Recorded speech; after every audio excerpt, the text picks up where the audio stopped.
Hi, everyone. My name is Kirk Bachman, and welcome back to The Ultimate Dish.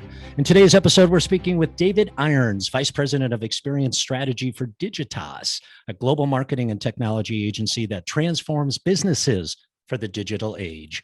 David is an Emmy Award-Winning product and innovation strategist with a deep expertise in research data and design thinking. He's built award-winning user experiences for the Museum of Modern Art, AMC, Harpo Productions, Microsoft, Samsung, and many other big brands. Join us today as we chat with David about his unique perspective on life and how he combines rational inquiry, technology, and adventure in all that he does. And food, right? Welcome, David. Thank you. How are you? Good, good. Glad to be here. Well, I'm glad to have you. I like the hat. Still digesting after Thanksgiving. Oh, I bet. So Thanksgiving was in Arizona, right? Yeah. We head down to Arizona, visited my some family, and we also have some friends down there. So it was great to catch up with family and a lot of good food. Yeah. Was important for Thanksgiving. Well, our audience is going to figure out pretty quickly that we've met and that our families are pretty close. And yeah, Joseph Henry missed Oliver over Thanksgiving for sure. Sure. But good. Go ahead. Good to know that you got down to Arizona. And as I recall, there's like a little pizza story in there somehow, right? Yeah. So we have. So we lived my Sylvia and I lived in New York City for 15 years. Yeah, I think about 15 years. And we became friends with a couple, and the husband was from Salerno, Italy, and Nice. worked his entire life as a pizziolo. And they decided to move back to Salerno and open up a pizza place in Salerno, which is pretty brave undertaking, if you ask me. Yeah. But You better be good. You better be good. But they recently moved back. You know, COVID hit Italy pretty hard, particularly southern Italy. So they recently moved back to the Phoenix area, and there's actually, strangely enough, a pocket of really good pizza culture going on in the Phoenix area. Yeah, we've talked about that before, that because no one in Phoenix is from Phoenix, right? So Right. you better, whatever you do, you better do it well because people are going to expect that. Yeah, I don't know it well. I just know Chris Bianco, I think his name is down there in Phoenix, and he was the first Pizziolo to win the James Beard Award. So Oh, nice. Who knew? so yeah. I like that. We'll see if we can get Chris on the podcast. How much fun would that be?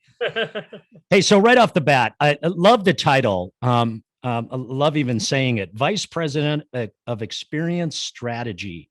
Great title. What does it mean?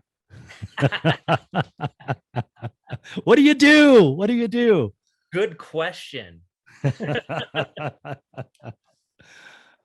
You know, what I do is aligned to this idea of design thinking, right? And when any sort of business challenge comes up where a brand or a company or a product is interacting with people, um, there are like if you think about the overlay of three main things you have to consider, right? You have to figure out whether an idea or a concept is first of all desirable. Is it something people want, right? Is it something your audience wants? You have to figure out whether it's viable. Is it going to make you money, right? It's got to make the business money in order for them to do it in some way. Or if you're working for an organization where maybe money isn't the main issue, it's got to be able to at least whatever bottom line, whatever your goal is you're trying to accomplish, it's got to do that. And then it's got to be feasible, right? You got to be able to build it, and it's got to be technically feasible. It's got to be, within the resources that are available to you. And my job is to make sure that any of those experiences, any place where a brand or an organization is interacting with a consumer or user or an audience, that initiative is right there in the center, that sweet spot. Okay. viable, and feasible. I think there's so much traffic noise around design thinking these days. I've listened to Tim Brown quite a bit, and Sure. with IDEO, and he's got a pretty cool podcast. Yeah. Or he's been the guest on many podcasts. Right? Everybody wants to hear about design We're thinking. all we're all drafting off of Tim Brown and what IDEO has done, right? I mean, they Okay. create Okay. entire. So take a minute to plug Digitas, big company, right? Tell us a little bit more about that company. Are they based in Europe, or are they based in Boston? Well, most of the agencies out there in the world, like marketing agencies, are owned by a big holding firm. Okay. So they, we're Digitas, started in Boston, but yeah, their focus is more, hence the name, a lot more of the digital marketing and digital transformation.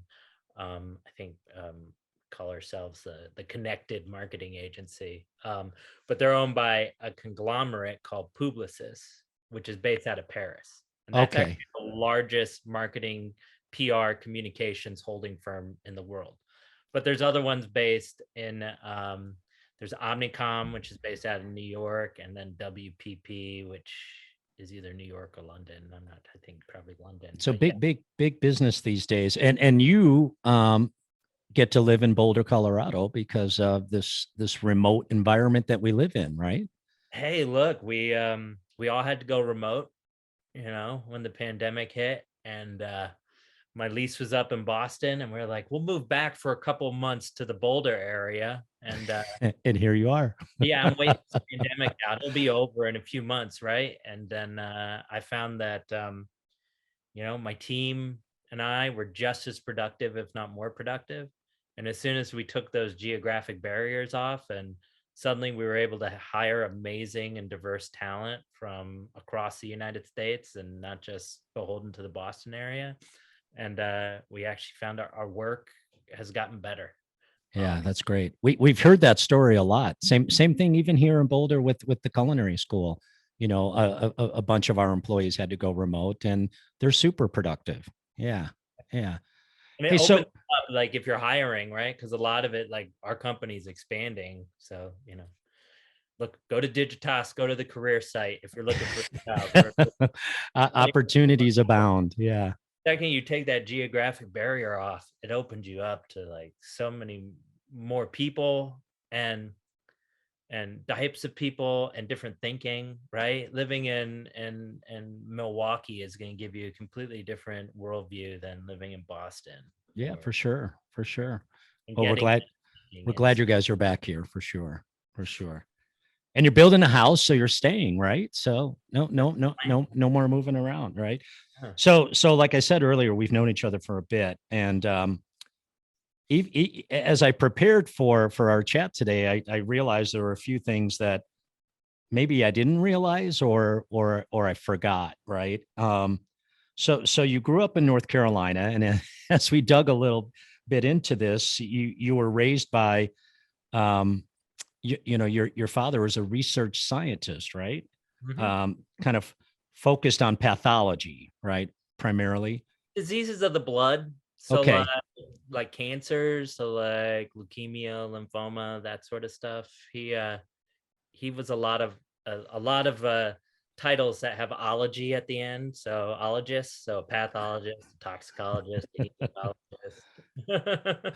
Well, and then as I dug a little deeper, there's this whole notion of raising tigers, or at least one tiger, while you were a child. So we so we've got to talk about how having an apex predator in the house while you were, what, 3, 4, 5, 6, 7 years old. Yeah. So How did that go? I don't know, fortunately or unfortunately, depending on how you view it, it wasn't as interesting as Tiger King. Oh So no. yeah, Otherwise, you'd be on television, right? Yeah, yeah, yeah, yeah, yeah. yeah, less drugs and crimes were committed. Um, so it was, I'm gonna age myself here. It was the 80s. So at the time, in the 80s, the fear, you didn't have boxers and hip hop stars with raising tigers in their mansions and stuff like that. Hmm. The exotic pet industry wasn't what it was, and the main concern in the 80s was that the population, the habitat of these apex predators was decreasing at an alarming rate, and there was a limited number of these apex predators in captivity. So the fear was that there was going to be inbreeding. Okay. So there was a guy in North Carolina who was a geneticist and a zoologist. And so he was working on methods in which to breed these apex predators together from different zoos and get new cubs to send them out to keep the genetic pool viable. But part of that is very hands-on. So it's actually a funny story how they met. So it turns out, and sorry if this gets too nerdy for you guys, you can edit it out later. But it turns out leukemia in cats, so feline leukemia, is Hmm. contagious. So if your cat gets leukemia, it can give it to another cat. Oh, Not true in humans. If your friend has leukemia, you can be around that friend and provide comfort for them without having to worry about it. But in cats, it's contagious. So this guy had a leopard, I think, or some apex predator who had died, and they feared it might be leukemia. And my dad, who was living in the area, heard about it, and he's an expert on leukemia. So that's how they got connected. So my dad went in and did the autopsy. It turned out it wasn't leukemia. So he didn't have to worry about any of his other cats getting sick. But that's how they got connected. But his method, this guy's method for raising cats in captivity was to hand raise the cubs. You take the cubs away from the mom and you bottle feed them and you raise them around humans so they grow up being comfortable around humans. No one's ever going to release the tiger at the zoo back into the wild, so it's okay. But that's very hands-on. So he needed help to care for the cubs. So it just started off, we were just bottle feeding baby tiger cubs, which is pretty much as awesome as it seems, right? That was not as awesome as it seems. no, it was much as awesome as it seems. Yeah, yeah, yeah, yeah. Yeah, so there was always baby tiger cubs like knocking about and bottle That, feeding and stuff. it's And incredible. Hey, friends, come over to my house. yeah, Wait till you see this. and finally, my dad decided, because he was the adventurous sort, that he wanted to raise one till it was full grown. So we got a large place out in the woods of North Carolina and built a giant we had 10 acres. We built a big and fenced in enclosure and raised it till it was full grown and had a full grown tiger in our backyard. That's great. What was his name? Kogo. Kogo. And was it a situation where you could literally like go in the cage and feel safe with the I animal? couldn't. I couldn't. My Okay. dad, as an adult, was okay going in Yeah. Yeah. wrestling with the tiger and stuff like that, but I was too little. The one thing that we were always raised with these animals is they're not pets. They are wild animals. Yeah. Yeah. Yeah. They're- So whether you were in the cage or not, it did some of that adventurous sort of spirit rub off on you late as you grew up? I mean, you probably you don't have a tiger that I know of, right? no, But so but do you have this sense of adventure? yeah, I think there was a sense of adventure there. I mean, look, it's a lot to live up to, right? Yeah. A research scientist father who was like, before he was raising tigers, he was scuba diving, like in the 70s, where that was a risky proposition, and Yeah. ice climbing. And my sister and I used to joke when those ads came out, the world's most interesting man, that they must have based it off of our father, because he was always into something. Like That's awesome. That's awesome. Speaking of which, what I don't know if he was the first, but he was one of the first generations of computer programmers too. that was my mom. Oh, that So was your mom. That was your mom. Okay. and my parents got divorced when I was young, and my mom was a mainframe programmer. So Okay. back when it was punch cards, like I remember having to getting old used punch cards. If you ever go look up like how you used to do programming, Yeah. literally had these punch cards. This was how you carried things around before floppy disks or anything, and you had to like put them in order into the giant room-sized computers to do very simple. You're aging me too, Dave. You're aging me as well. So did your mom's career and aptitude in computer programming, did that rub off on you in the career choices you made? Yeah, of course. I mean, I was always fascinated by computers. I would, remember going in to the office with my mom and the different places where she worked, and like I remember as a kid this like early like version of a robot that was almost like a giant Roomba, but basically just went down down the hallway of the place where she worked and delivered mail. So if there was a Oh, mail, wow. if there was a piece, it was before email, guys, right? So Yeah, like, yeah.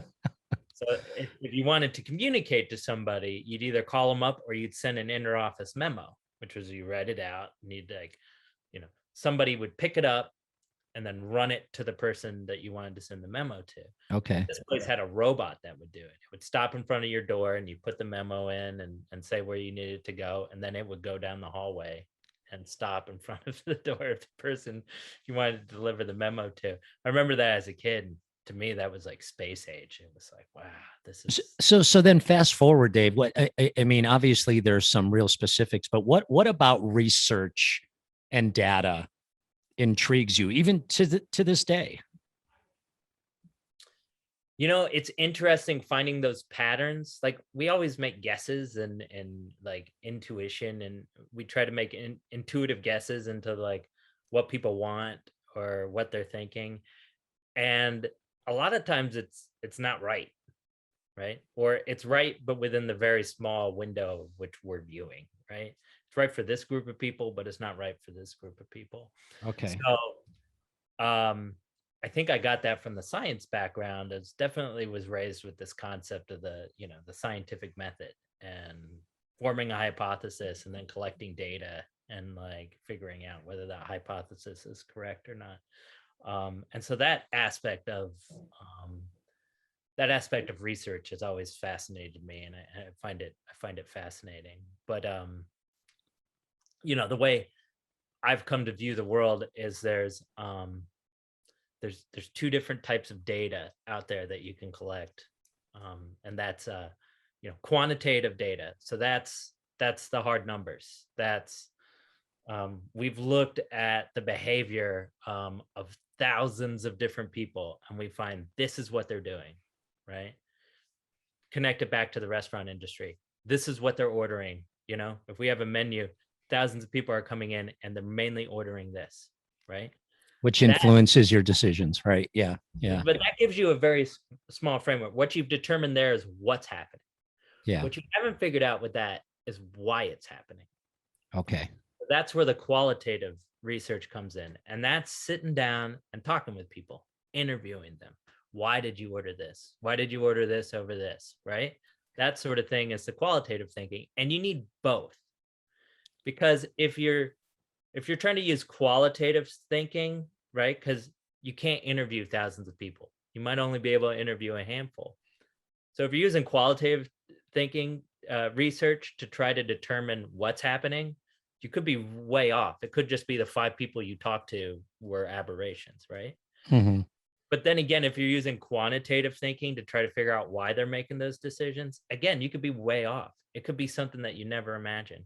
Maybe moving the order of the things on the menu would fix it. Maybe it's the price. Maybe they just don't like the other things. You won't know until you ask them. So you can't get a full picture of what's happening and make a full decision on how to move forward without both that quantitative and qualitative research combined to give you that full picture of what's happening. So you make sure that the decisions you're making are going to work, right? Are going to be Sure. You mentioned the word hypothesis. Do you find in your space, in your sector, that you're often disrupting the status quo, what people are used to doing on a daily basis with some of the information that you discover?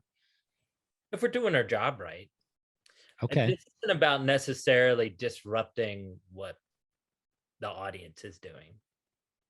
I think it's more along the lines of disrupting what we're doing in order to meet that audience, right? Okay.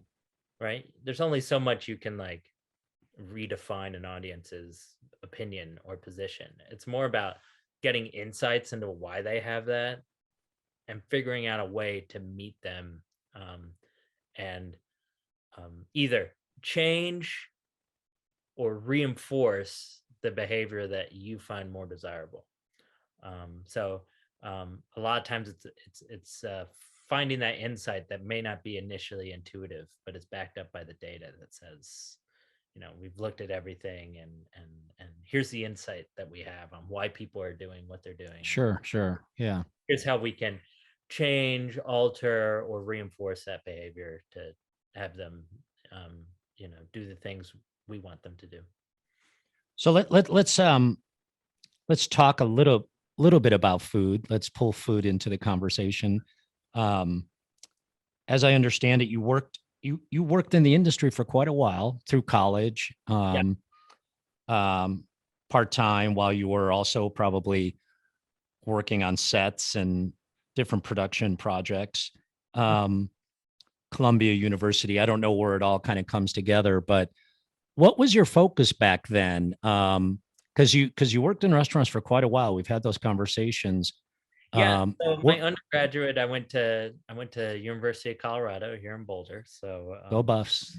I- and I blame I think I probably blame my stepmom for most of this, or thank her, I should say. Um Basically, she would have the kids every Sunday, and we would trade off. It was our job to make a menu and cook dinner for the family. All right. So throughout high school, I was having to like figure out what are we gonna cook, and it was a great life skill. I think many of the life skills I picked up, it was from has been from my stepmom and her and the things that she put in place. But I went off to college, and I knew how to I knew my way around a kitchen, right? And there's only so much bagging groceries you can do before you're like, I'm looking to do something more interesting. Um, so actually, my first professional cooking job was I was short order cook at IHOP, just making thousands of eggs and pancakes, Busy, and busy, busy. Yeah, yeah. busy and hot, you know.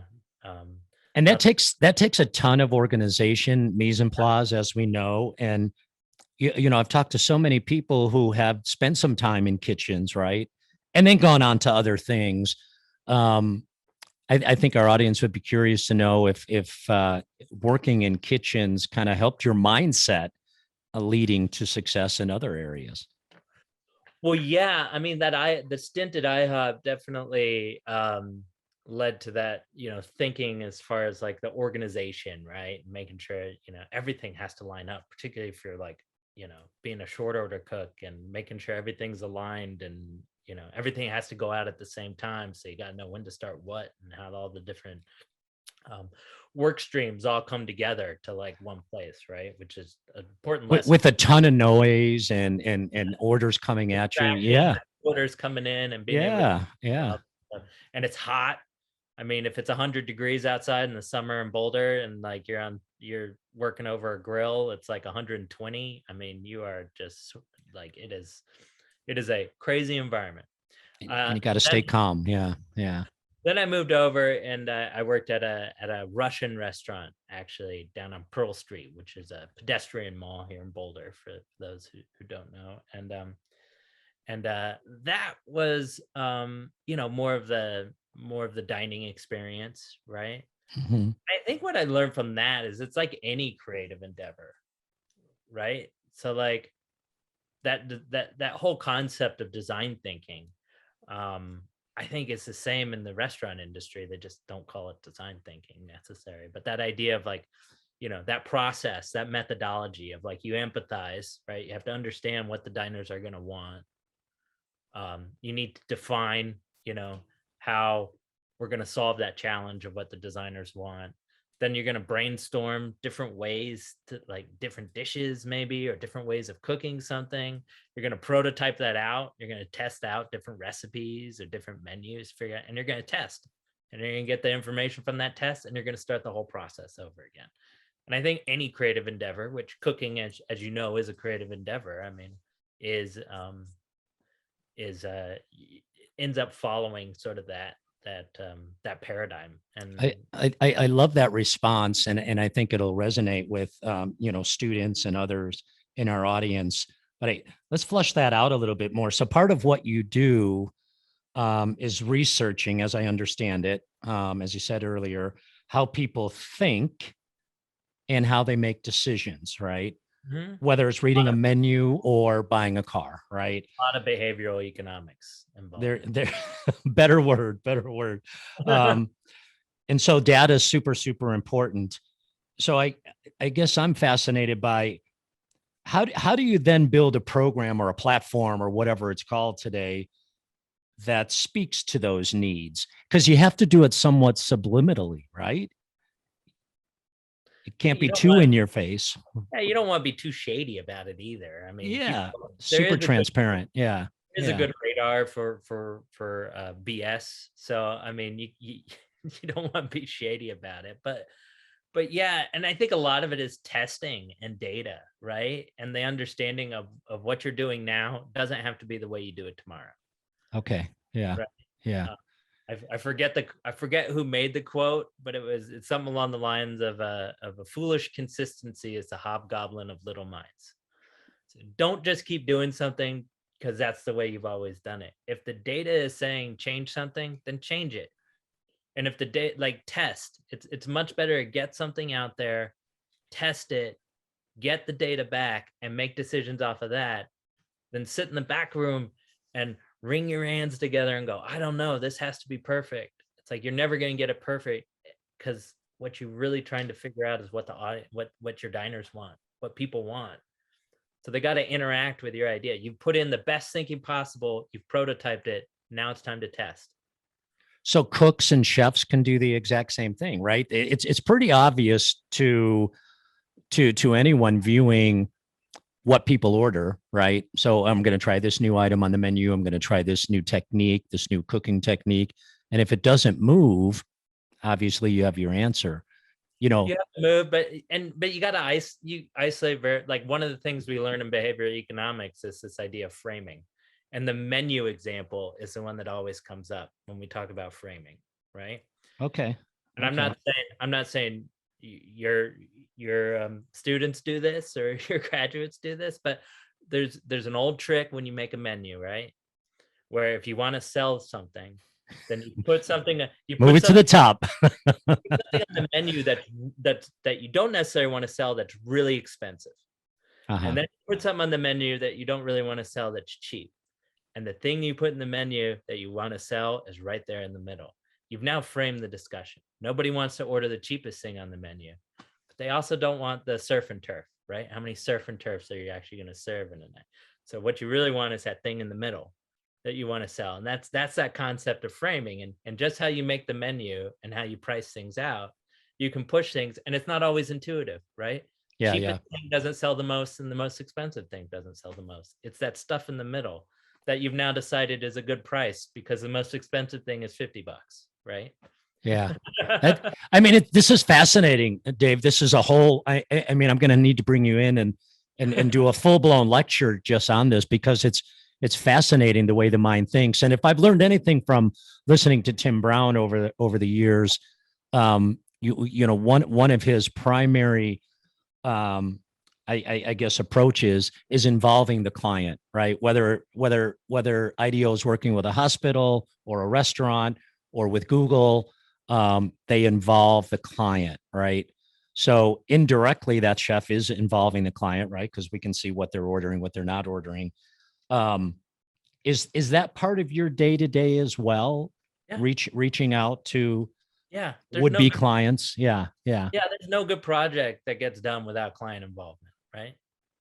We call them, there's the stakeholders, and the stakeholders are the clients and the people who have skin in the game, and they have to be part of the creative project process, as much as anybody else. Because at the end of the day, like I said, they're the ones with skin in the game.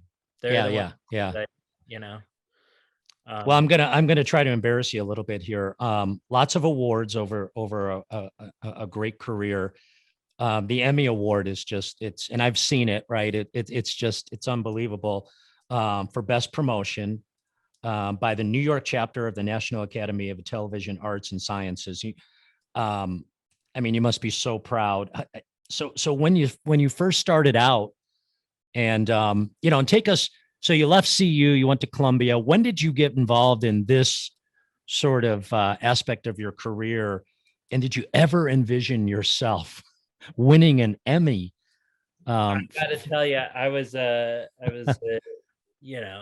young and dumb, still graduating college. I think it's why I give young professional sports stars probably more leeway than other people. Because when I was in my 20s, I wasn't making good judgments or decisions either. So, but yeah, but I went off to New York, and I think my dream was actually I wanted to be a sitcom writer.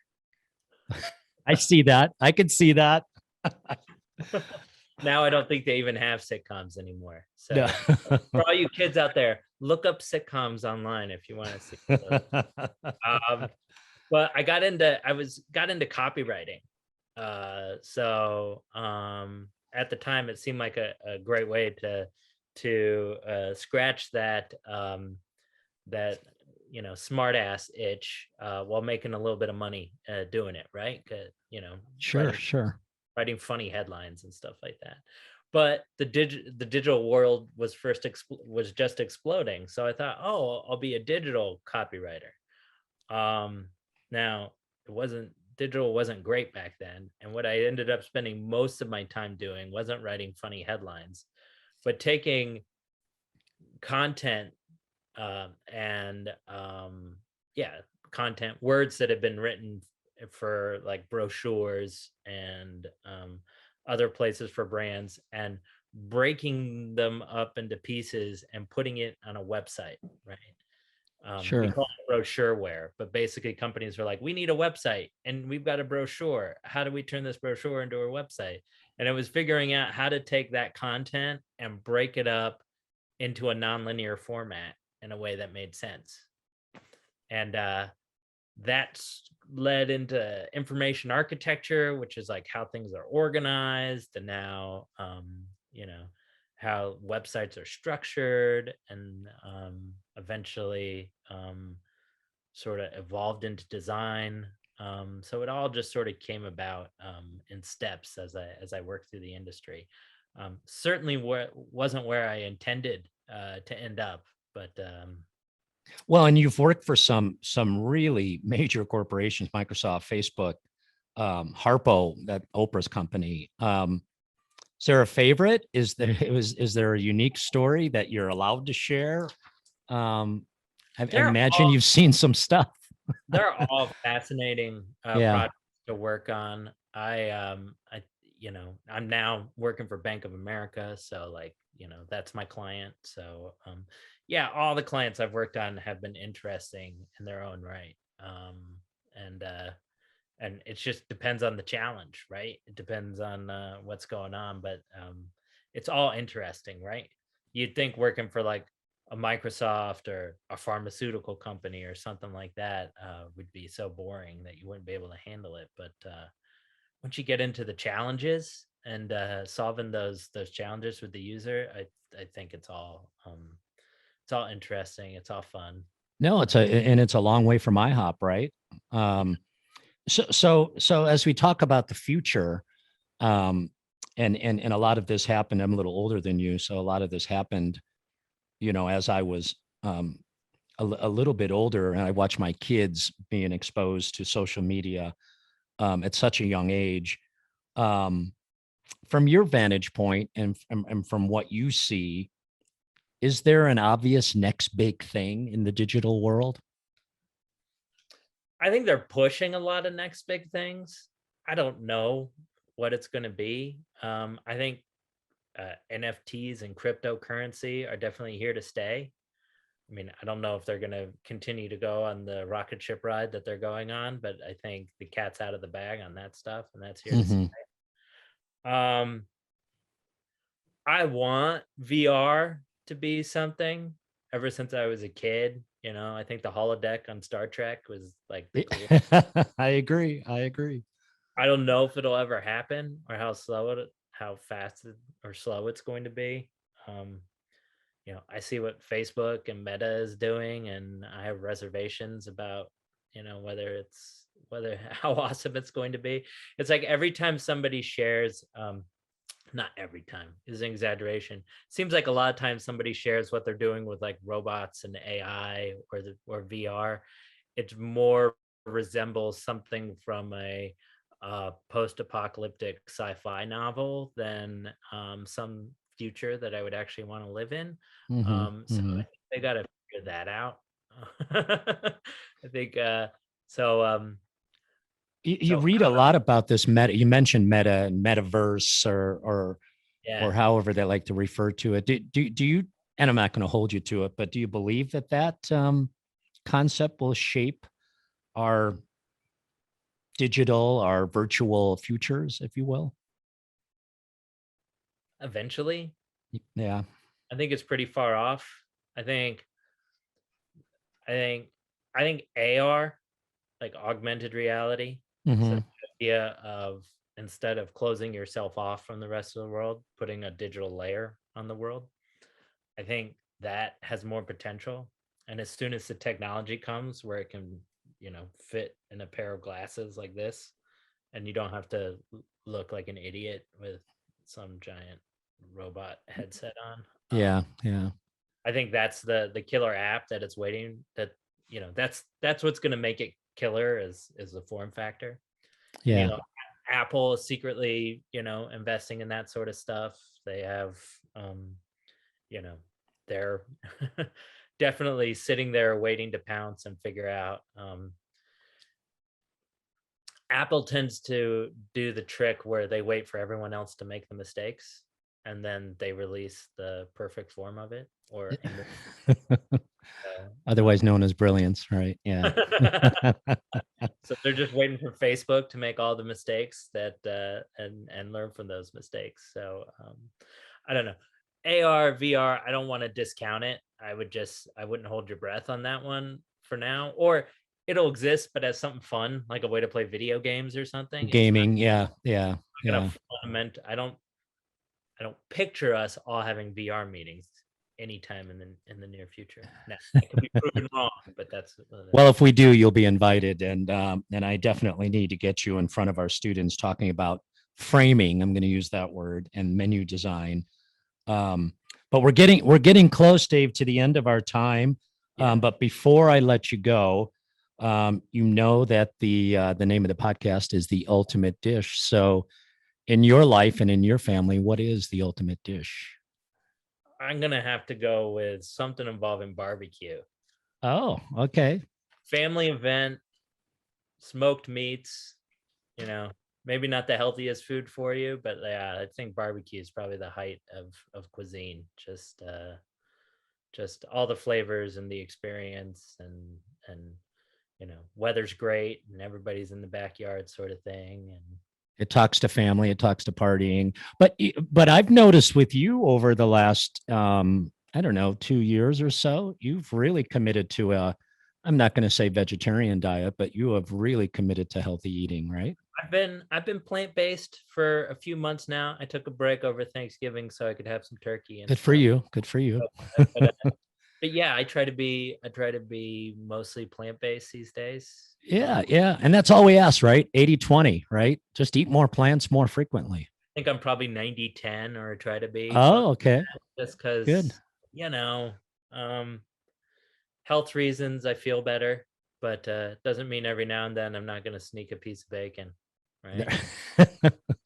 we won't tell. We won't tell. And you can tell by the titles on the books behind you that there's little ones in the house. So. Oh yeah. Oh yeah, children don't do with the plant-based. I So love it. I love it. Hey, Dave, thanks for joining us. hot dogs aren't plant-based. It's like I- no. Hey, buddy, thanks for joining us. I really, really appreciate it. We'll have you back. And, best wishes. I look forward to seeing Sylvia singing here in about 10 days at our graduation. Yeah. This has been fun. Having me back anytime. Absolutely. Thanks, buddy. Thank you. Thank you for listening to the Ultimate Dish podcast brought to you by Auguste Escoffier School of Culinary Arts. Visit escoffier.edu/podcast, where you'll find any materials mentioned during the podcast, including notes, links, and other resources. You can also browse other episodes and subscribe.